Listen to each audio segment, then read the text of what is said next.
left. Once again, our winner for the Palo Sedo Round 4 Barangay 36.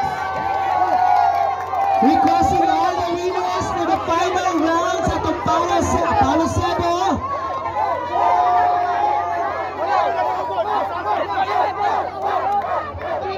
And once again for the arena blowing semi-final, Palioco Barangay 12 versus Barangay Balulang, Barangay Carmel versus Barangay Gusa.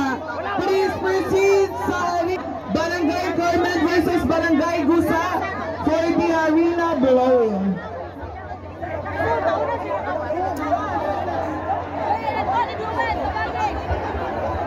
Yes sir, actually nakita